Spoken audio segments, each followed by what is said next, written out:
With the course of Pokemon games, we have ran into many iconic trainers along the way that have proven to be worthy adversaries to us as players. These trainers have all given us a run for our money, and I think that these trainers deserve a spotlight with their very own top 10. Here to help me distinguish these trainers is my boy, SilphSpectre. What's going on, everyone? My name is SilphSpectre, and today I'll be working with Mystic to bring you the top 10 strongest Pokemon trainers of all time.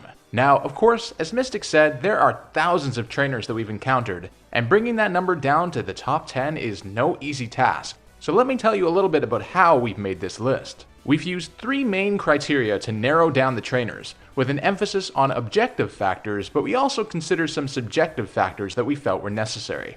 The three main factors are the strength of their best team, their accomplishments and achievements, and their personality and character traits. Now, without any further ado, let's get into the list.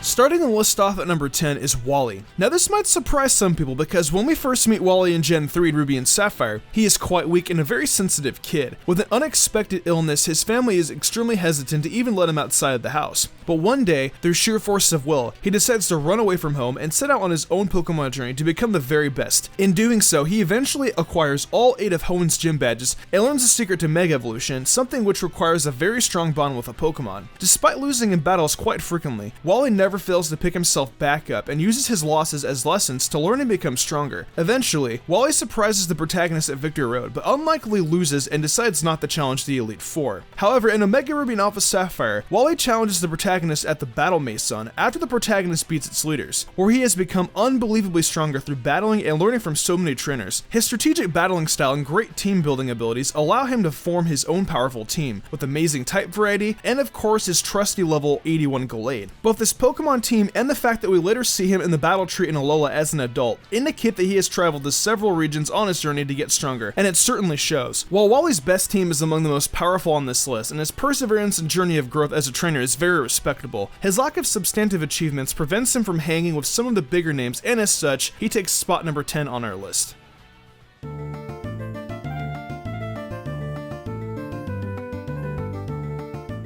Landing at number 9 is Alder, a character first met in Black and White and the former champion of the Unova region. Interestingly enough, when the protagonist first faces the Elite Four, Alder is not the champion. He was beaten by someone who we'll see on this list shortly, and isn't able to be challenged as a champion until the player's second Elite Four challenge. Although Alder was a trainer who adamantly pursued strength in his youth, a tragic event would later change his outlook on life. Alder's starter Pokemon died of an illness, causing him to wander around Unova aimlessly out of despair, and turning him into somewhat of a free spirit. Despite this change in attitude, Alder is still a formidable trainer. With his best team, the one that the player faces in their second challenge of the Elite Four in Black and White, comprised of well-rounded Pokemon that range from level 75 to level 77. Despite his great power, Alder's lack of commitment to battling and to the positions he achieves kind of jeopardizes his true strength, and as such, he takes 9th place.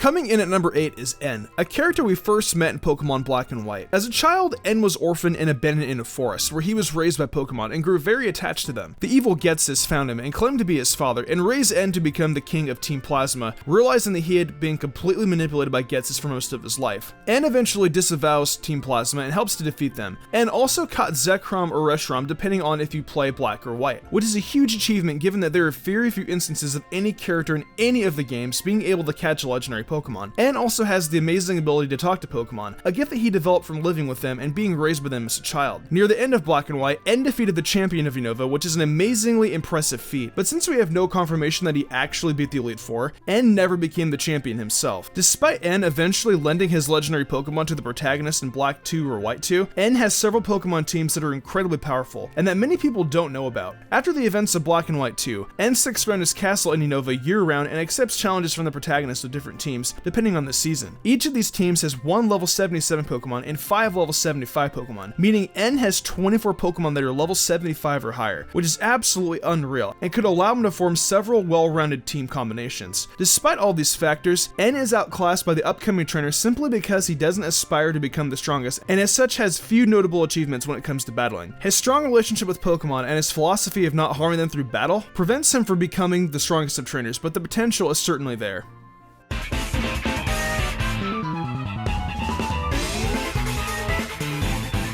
Crashing in at number 7 is Steven Stone, the champion of the Hoenn region. Steven is a very interesting and quite a mysterious character in the Pokemon world. Steven is known for being a well-traveled person, having been spotted in several different regions in the game, and is often aware of the whereabouts of rare, even legendary Pokemon, and has many rare items. Coupled with this, his father is the owner of the Devon Corporation, so he is quite wealthy. Steven serves as the champion of Hoenn in Pokemon Ruby and Sapphire, but apparently loses his position to Wallace, the gym leader of the Sutopolis City Gym, sometime before the events of Pokemon Emerald. In canonically later games such as Heart Gold and Soul Silver, Steven introduces himself as the Hoenn champion, so it appears he managed to fight back for his spot at some point. Steven's best Pokemon are seen in 2 different teams that he uses. The first was shown to us in the Meteor Falls in Pokemon Emerald after the player beats Wallace, who was then the champion. This team features powerful Pokemon from level 75 to 78 and is perhaps only slightly outpowered by his Omega Ruby and Alpha Sapphire champion rematch team, which features Pokemon from level 77 to 79, including 2 new Pokemon to add to his powerful collection,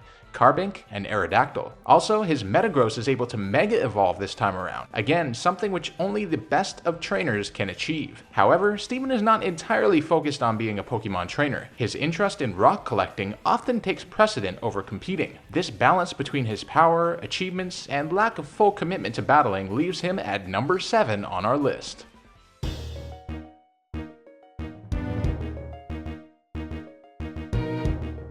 Flying in at number 6 is Lance, the Dragon Master. Lance is an extraordinarily powerful trainer and the current champion of the Indigo Plateau. In Red, Blue, and Yellow, Lance was the champion of the Indigo Plateau until Blue came along and defeated him, making him become the 4th member of the Elite Four for a while. Lance would eventually reclaim his title after Red, who beat Blue after he became champion, went on a leave of absence. We see Lance's strongest team at the end of Heart Gold and Soul Silver during the champion rematch battle. His team ranges from 68 to 75, but it is worthy to note that he also has a level 70 Aerodactyl that we saw in Fire Red and the Leaf Green rematch battle. Lance primarily commands Dragon-type Pokemon, which in games are known for the hardest Pokemon to be able to train. This team shows that while the levels aren't amazingly high compared to these other trainers, Lance has very powerful Pokemon, including 3 pseudo-legendaries with super high base stats. Coupled with this is Lance's temperament. Lance is very confident, self-assured, and a dedicated trainer who has no problem doing what is necessary to protect his pride and the safety of people and Pokemon. One notable instance that I recall is when he unleashes Dragonite on another human, a criminal in Mahogany Town. Finally, we must take into account the fact that the Indigo Plateau serves as the Pokemon League for both Kanto and Johto, and therefore he is technically the champion of 2 regions. Lance's mastery of battling of tough Pokemon, his sheer power, his achievements, and his unfaltering commitment to his battling goals give him the number 6 spot.